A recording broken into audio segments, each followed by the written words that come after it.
नमस्कार दोस्तों, मैं राजेश सरल आपके अपने YouTube चैनल पर आप सभी का बहुत बहुत स्वागत करता हूं। तो दोस्तों, हम पढ़ रहे थे बेसिक गणित। बेसिक गणित में आज हम पढ़ेंगे दोस्तों गुणा एवं भाग में घातों के नियम। तो गुणा और भाग जब होता है उसमें घातें कैसे जुड़ती हैं, कैसे घटती हैं। तो हेडिंग लिख लीजिए, गुणा एवं भाग में घातों के नियम। तो देखिए दोस्तों, जब गुणा और भाग होते हैं उनमें घातें कैसे जुड़ती हैं, कैसे घटती हैं, उनके बारे में हम बिल्कुल एकदम बेसिक से सीखेंगे। तो जब घात का नियम पढ़ रहे हैं दोस्तों, तो पहले हमें यह पता होना चाहिए घात क्या होता है।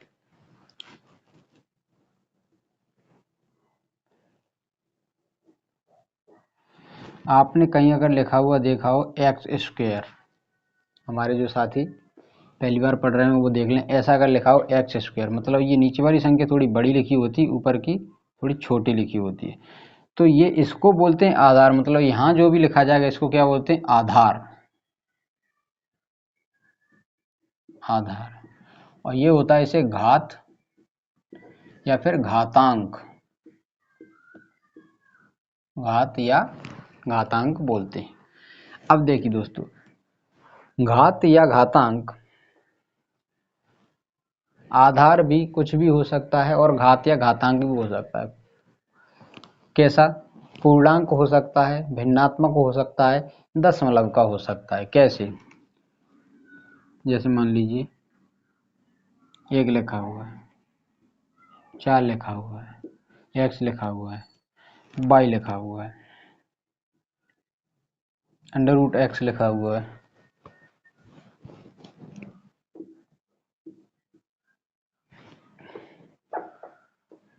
करनी में 3 की करनी y लिखा हुआ है। ये तो देखिए दोस्तों, घात का एक नियम होता है कि कोई भी संख्या हो या कोई भी पद हो या कोई भी चर राशि हो या कोई भी बीज हो, उस पर अगर कुछ भी घात हमको नहीं दिख रही है दोस्तों, तो एक घात तो उस पर हमेशा होती है। जैसे x लिखा हुआ है तो इस पर ऊपर यहाँ कोई घात नहीं दिख रही है दोस्तों, तो एक घात तो हमेशा मौजूद रहती है। जैसे 2 है, 2 पे कोई घात नहीं दिख रही तो एक घात तो हमेशा मौजूद रहती है। 1 है, 1 पे कोई घात नहीं है तो एक तो मौजूद रहती है। तो देखिए 1 है, इस पे घात कितनी? 1। यहाँ 4 है, 4 पे ऊपर कोई घात नहीं लिखी तो एक घात तो है ही।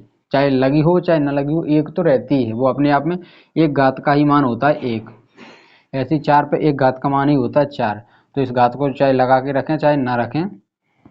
x पे अगर यहाँ कुछ घात नहीं दिख रही है तो एक तो है ही, y पे कुछ घात नहीं दिख रही तो एक तो है। अब ये दोस्तों, ये समझिए आप, ये जो चिन्ह होता है इसको करणी चिन्ह बोलते हैं। इसका मान होता है घात 1/2। घात 1/2। ये घात किसके ऊपर लगती है दोस्तों? जो इसके अंदर जो लिखा होता है वो, ये x है तो इस चिन्ह का मतलब क्या है? घात 1/2। तो इसे कैसे लिखेंगे? बाहर निकालेंगे तो x पे घात कितना हो जाएगा? 1/2। ये हो जाएगा दोस्तों। अगर यहाँ दोस्तों कुछ भी जैसे घात के रूप में लिखा होता है कि कुछ नहीं अगर लिखा है किसी संख्या के ऊपर तो घात कितनी होती? 1। कुछ नहीं लिखा है तो घात कितनी होती? 1। देखिए दोस्तों, जैसे 1/22 लिखा हो तो ये घात नहीं है। ये 2/22 लिखा है, ये घात नहीं, ये तो अंश और हर में बटे में ये भिन्न रूप हो गया, 2/22 हो गया। घात जो हमारे साथी नहीं जानते उनके लिए बता रहा हूँ ये बता रही हूँ। जैसे 2 पे घात यहाँ ऊपर, यहाँ कोने की तरफ ऊपर दाहिने हाथ की तरफ ऊपरी साइड लिखा जाता है 2 की घात। मान लीजिए 2 ही लिखा हुआ है या 2 की घात 3 लिखा हुआ है या 2 की घात कुछ नहीं है तो एक तो है ही। तो इसको घात बोलते हैं, इसको आधार बोलते हैं। तो अब मान लीजिए ये करणी का चिन्ह लगा हुआ है दोस्तों, जिसे अंडर रूट बोलते हैं हम। तो यहाँ अगर कुछ भी नहीं लिखा है तो कितना है दोस्तों? कुछ भी नहीं लिखा है तो 2 होता है। अगर 2 से अधिक होगा तो यहाँ लिख के देगा, और 2 की बात कर रहा होगा तो लिख के नहीं देगा। मतलब अगर यहाँ कुछ भी नहीं लिखा हुआ है, जैसे मान लीजिए अंडर रूट p लिखा हुआ है तो यहाँ कुछ नहीं दिख रहा हमको, यहाँ कुछ नहीं, तो इसका मतलब यहाँ 2 है। तो 2 का मतलब ये होता है कि ये p बाहर आएगा तो p पे घात हो जाएगी 1/2। ये जो 2 है 1 के बटे में आ जाता है। तो इस अंडर रूट p का मान होता है p की घात 1/2। ऐसे दोस्तों यहाँ अगर ये 2 से अधिक है तो लिख के देगा, मान लीजिए 3 है, यहाँ अंदर x है, तो इसको अगर बाहर निकालेंगे तो ये कैसे निकलेगा, x की घात 1/3। तो 1 के बटे में ये यहाँ की करनी जो आ जाती है, ये घात 3 की करनी है, ये घात 3 की करनी है। मान लीजिए कहीं लिखा हुआ है 4z, तो इसको कैसे लिखेंगे दोस्तों, इसका क्या मान होगा, अंडर रूट हटाएंगे तो z की घात 1/4, या पुस्तक हटा देंगे तब भी z की घात 1/4 ये होगा दोस्तों। ठीक, अब मान लीजिए m लिखा हुआ है और अंदर n है, तो इसको दोस्तों कैसे लिखेंगे, ये अंदर वाले की घात लगाया जाता है ना, तो n की घात कितना, 1/, ये वाला m, ये हो गया। ठीक है दोस्तों, मान लीजिए कहीं लिखा हुआ है n, यहाँ लिखा हुआ है p, यहाँ लिखा हुआ है, तो इसको कैसे लिखेंगे, p इस अंदर वाले की घात कितनी, 1/n। ठीक है दोस्तों, तो उम्मीद है आपको ये आधार और घातांक का नियम समझ में आ गया होगा कि आधार कहाँ होता है, घात कहाँ होता है, और ये अंडर रूट का मतलब क्या होता है। जब कोई घात नहीं होती है तो एक घात होती है, या अंडर रूट में करनी में या कुछ भी नहीं लिखा होता तो 2 की करनी, घात 2 की करनी होती है, और इसको लिखा कैसे जाता है, x की घात 1/2, x की घात 1/2। अब देखिए दोस्तों आगे,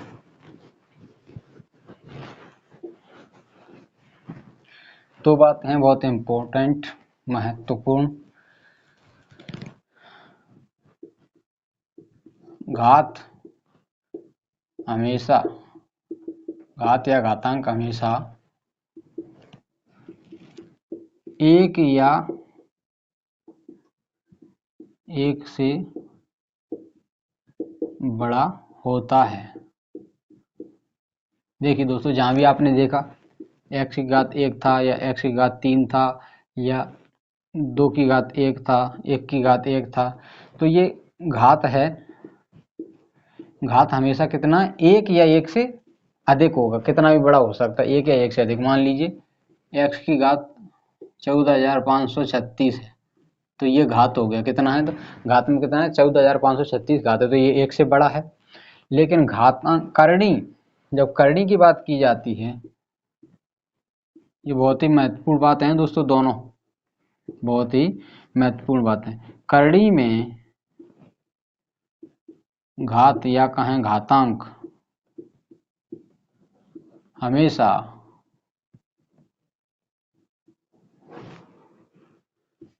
एक से छोटा होता है।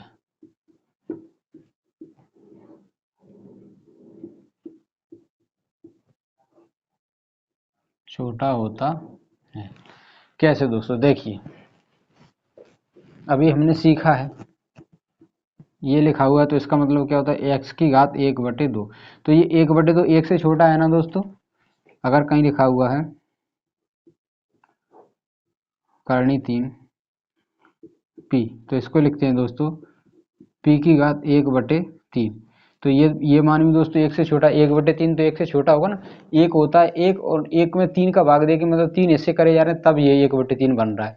तो इसका मतलब करनी में घात क्या होता है, एक से छोटा होता है। अब आगे बढ़ते हैं। देखिए दोस्त, जैसे सिंपल जो संख्या लिखी थी,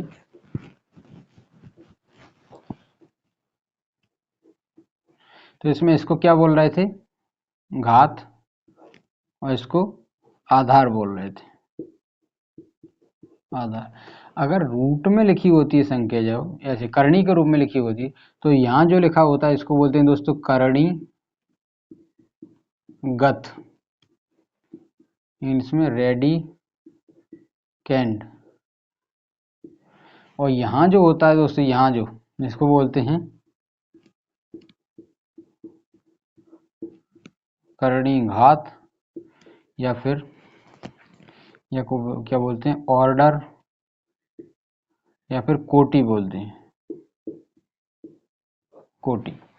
तो ये जब करणी के रूप में होती है, तो यहाँ जो लिखा होता है, यहाँ अगर कुछ नहीं लिखा है तो 2 है, तो इस जो करणी चिन्ह है इसकी करणी घात कितनी है, 2। अगर 3 लिखा होता तो करणी घात कितनी है, 3, या कोटि का है या ऑर्डर का है। और ये अंदर होता है इसको बोलते हैं करणी गत, रेडी कैंड। ठीक है दोस्तों, उम्मीद है कि ये समझ में आया होगा।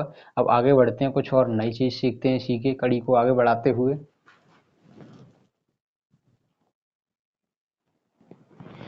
अब देखिए दोस्तों घात के बारे में एक और विशेष नियम, अगर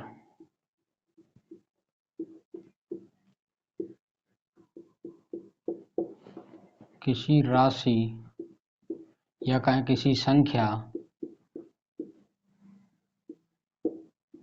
या किसी बीज मतलब जो चर राशि होते हैं उनको बीज बोलेंगे, ABCD XYZ PQR ये जो होती हैं उनको बीज बोलते हैं, कि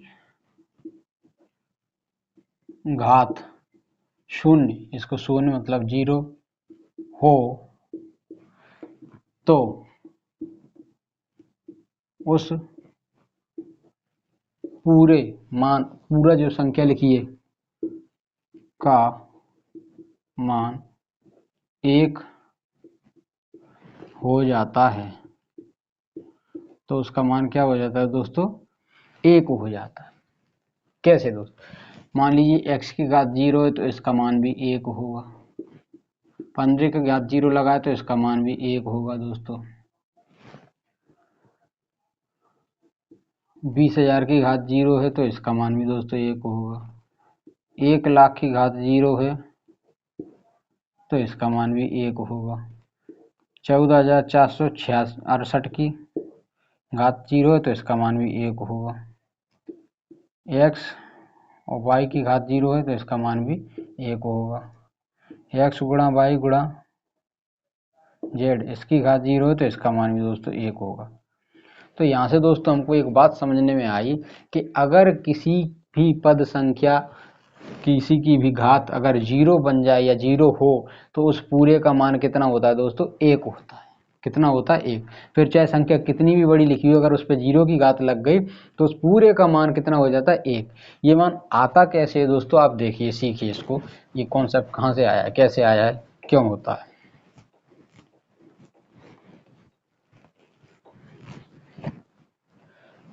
अब इसके लिए दोस्तों हम इसको थोड़ा सा होल्ड रखेंगे, घातों के नियम गुणा में क्या होती हैं, भाग में क्या होते हैं वो पढ़ लेंगे, उसके बाद मैं इसको क्लियर कर दूंगी, ये बहुत अच्छे से समझ में आ जाएगा। तो देखिए पहले हम घात के नियम पढ़ लेते हैं।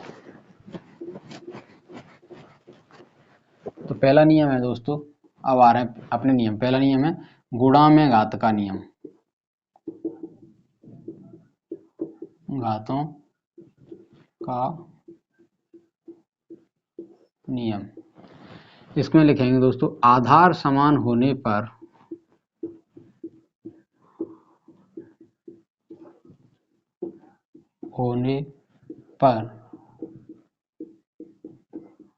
गुणा में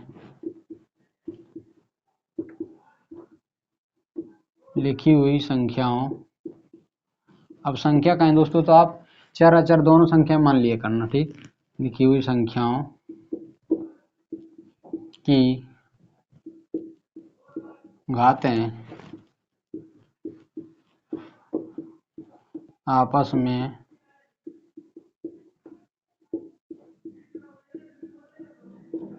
जुड़ जाती हैं तथा आधार को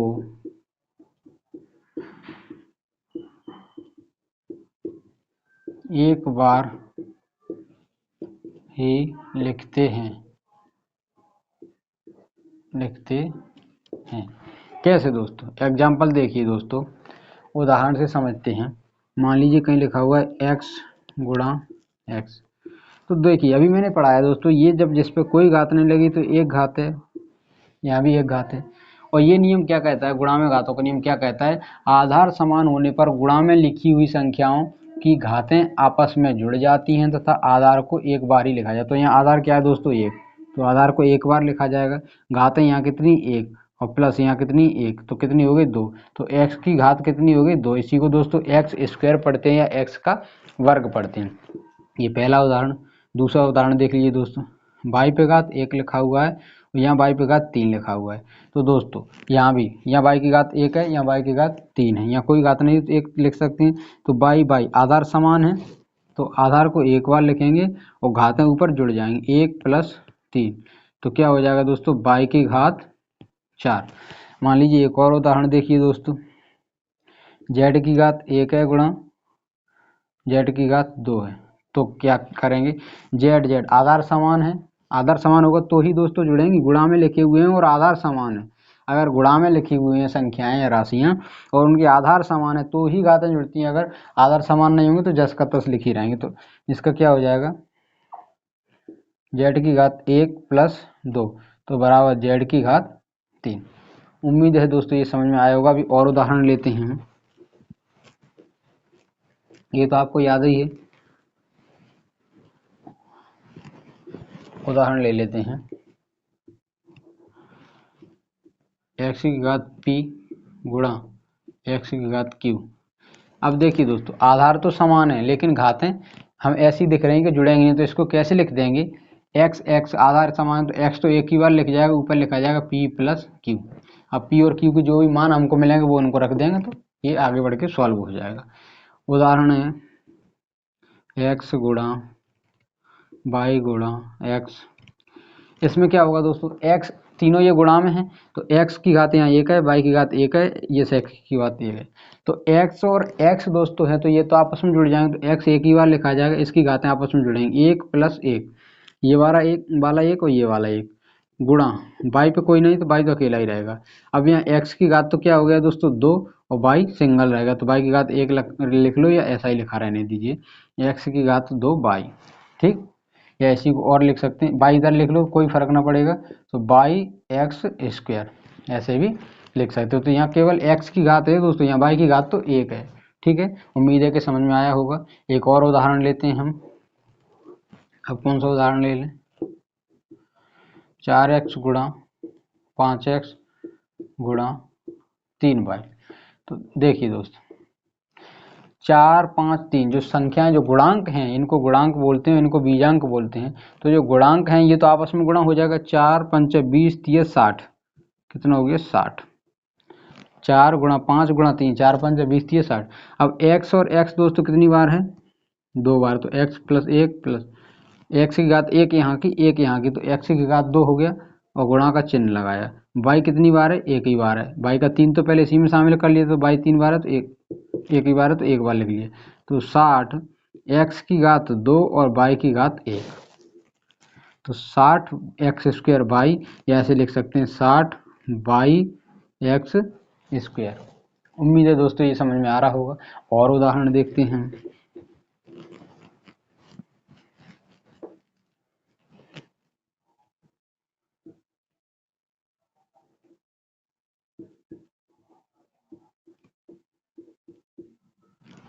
देखिए दोस्तों यह x है ये x है, ये y है ये y है। तो x x वाले एक साथ, y y वाले एक साथ। तो इसको कैसे करेंगे, x की घात 2 यहाँ प्लस 1 यहाँ गुणा y की घात 1 यहाँ प्लस 2 यहाँ, तो कितना हुआ, x की घात हो गया दोस्तों 3 गुणा y की घात कितना हो गया 3।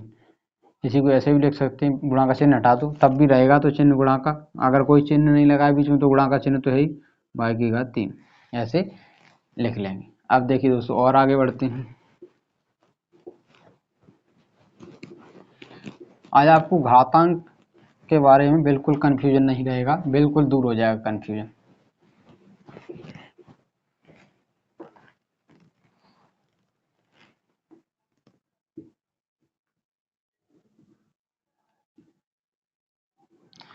इसका दोस्तों क्या होगा, यहाँ गुणांक तो समान है, इनकी घातें तो समान है, 7 का 7 में गुणा करेंगे तो क्या हुआ दोस्तों, ये मत समझना कि आप इनका गुणा होता है, इनका भी इनके साथ भी वही प्रक्रिया हो रही। 7 की घात 1 यहाँ, 7 की घात 1 यहाँ, x की घात 1 यहाँ, y की घात 1 यहाँ। तो 7 7 की तो घात है तो 7 की घात तो जुड़ जाएगी 1 प्लस 1 गुणा x अकेला है गुणा y भी अकेला है, इनका कोई साथी नहीं है तो इनकी घातें किसी में जुड़ेंगी नहीं, ये आपस में तो जुड़ेंगी नहीं क्योंकि आधार समान नहीं है इनके। तो x 7 की घात कितना हो गया दोस्तों 2 गुणा x और y। 7 की घात 2 मतलब होता है 7 का वर्ग, 7 का वर्ग कितना होता है 49, 7 7 49, तो 49 और एक्स वाई को एक्स वाई लिख लिया। ठीक है, उम्मीद है दोस्तों समझ में आया होगा। अब कुछ और उदाहरण लेते हैं और आगे बढ़ते हैं। अब देखिए दोस्तों इसी से हम एक कॉन्सेप्ट ऐसा सीखते हैं जो शायद अभी आपने अगर गौर न किया हो तो आप गौर कर लीजिए। ये है क्या, आयत।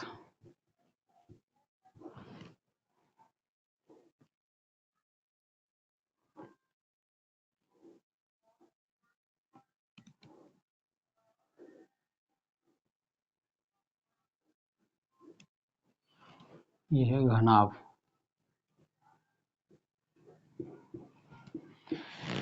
देखिए दोस्तों, आयत का क्षेत्रफल हम निकालते हैं। मान लीजिए ये भुजाएं सेंटीमीटर में दी गई हैं, ये सेंटीमीटर में दी गई, सब सेंटीमीटर में। तो आयत का क्षेत्रफल निकालते हैं। आयत का क्षेत्रफल ये क्या होता है दोस्तों, लंबाई गुणा चौड़ाई। लंबाई गुणा चौड़ाई। तो लंबाई मान लीजिए इसकी 10 मीटर थी और चौड़ाई मान लीजिए 5 मीटर थी। तो देखिए दोस्तों, 5, अब मीटर को एम लिख लीजिए, 10 एम गुणा 5 एम, 10 पंचे 50 हो गया दोस्तों। ये एम पे घात कुछ नहीं है दोस्तों, तो एक घात तो है, एक घात तो है, तो एम की घात 1 + 1, तो इसको क्या लिखेंगे दोस्तों, 50 m square, metre square, 50 metre square. इसी को क्या बोलते हैं, 50 स्क्वायर मीटर को वर्ग मीटर भी बोलते हैं, वर्ग मीटर। तो आज आपको दोस्तों ये क्लियर समझ में आ गया कि आयत के क्षेत्रफल की जो इकाई या यूनिट होती है वर्ग मीटर या वर्ग सेंटीमीटर या वर्ग किलोमीटर क्यों होती है। वर्ग क्यों बन जाता है, क्योंकि उसमें दो भुजाएं, एक लंबाई एक चौड़ाई, दो भुजाएं ले ली जाती हैं। तो दोनों भुजाओं की जो इकाई लिखी जाती है 10 मीटर गुणा 5 मीटर, तो मीटर की घात 1 मीटर की घात 1, ये आपस में आधार समान हो गए। मीटर मीटर मतलब एम एम से दर्शाएं तो ये समान हो गए, घातें इनके आपस में, एक घात यहाँ एक यहाँ है, क्योंकि मीटर सिंगल है, मीटर सिंगल है, तो सिंगल है मतलब एक घात यहाँ एक ही यहाँ, तो मीटर की घात कितना हो गया, 2। इसी को वर्ग मीटर या मीटर स्क्वायर बोलते हैं। अब देखिए दोस्तों, ये तो हो गया आयत का क्षेत्रफल। अब आयत में दोस्तों आयतन तो होता नहीं है, आयतन किसमें होता है, घन और घनाभ गोले, इनमें इनमें 3 विमाएं होती हैं। कैसे, इनमें घनाभ क्या होता है दोस्तों, डस्टर था अपना, जैसे मान लीजिए ये घनाभ है, इसकी ये लंबाई अलग है, ये ऊंचाई अलग है, ये चौड़ाई अलग है, तीनों भुजाएं अलग अलग। तो ये 3 दिशाएं घेरे हुए, लंबाई भी है इसमें, ऊंचाई भी है और चौड़ाई भी, 3 दिशाएं घेरे हुए है। तो इसका आयतन निकलता है दोस्तों। तो घनाभ का आयतन क्या होता है, घनाभ का आयतन बराबर लंबाई गुणा चौड़ाई गुणा ऊंचाई। अब मान लीजिए दोस्तों, घनाभ की लंबाई थी 8 मीटर, 8 मीटर को एम लिख लिया, चौड़ाई थी 4 मीटर और ऊंचाई थी मान लीजिए 2 मीटर।